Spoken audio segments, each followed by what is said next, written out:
Bonjour et bienvenue sur Radio Bara Foot pour une nouvelle vidéo d'actualité. Nous commençons en France, où la nuit dernière, le gardien du Paris Saint-Germain, Gianluigi Donnarumma, et sa compagne ont vécu un cambriolage traumatisant dans leur domicile situé dans le 8e arrondissement de Paris. Selon Actu, ils ont été ligotés et dépouillés par les cambrioleurs. Heureusement, ils ont réussi à s'échapper et se sont réfugiés dans un hôtel de luxe à proximité vers 3h20. Suite à cet événement choquant, les deux victimes ont été conduites à l'hôpital pour recevoir des soins, étant en état de choc. Nous restons au PSG, où le club considère Dusan Vlahovic comme un plan B derrière Harry Kane pour renforcer l'attaque. Cependant, le club parisien est préoccupé par la pubalgie chronique dont souffre le buteur de la Juventus depuis plusieurs mois. Cette blessure l'a empêché de participer à de nombreux matchs avant la Coupe du Monde au Qatar, où il a joué en étant fortement diminué. Le PSG est conscient de cette fragilité physique de l'avant-centre, ce qui suscite des doutes quant à la réalisation de ce transfert.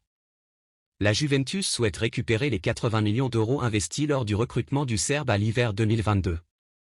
Pour le moment, Vlahovic n'a pas d'autres prétendants, car Chelsea, qui était un temps intéressé, a rapidement abandonné cette piste.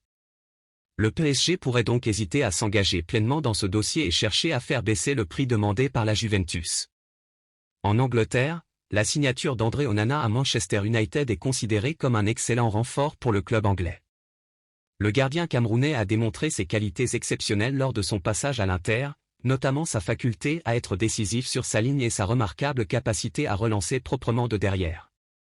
Ses compétences correspondent parfaitement au style de jeu prôné par l'entraîneur Erik ten Hag, qui cherche un gardien capable de participer activement à la construction du jeu.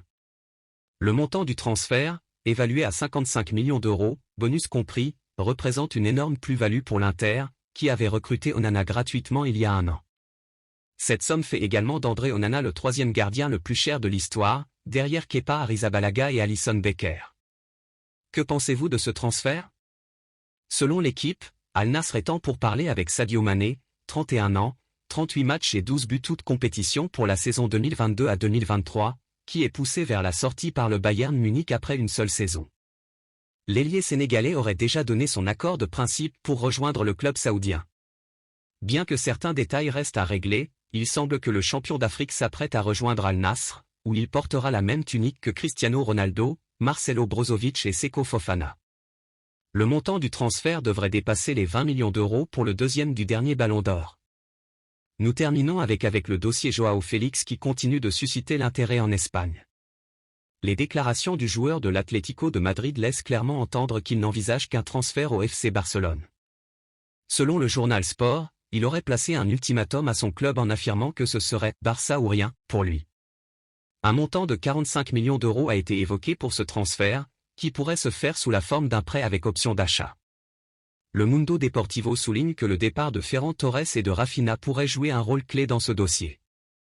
Ces deux joueurs sont fortement courtisés sur le marché, et l'Atlético de Madrid s'intéresse particulièrement à Ferran Torres.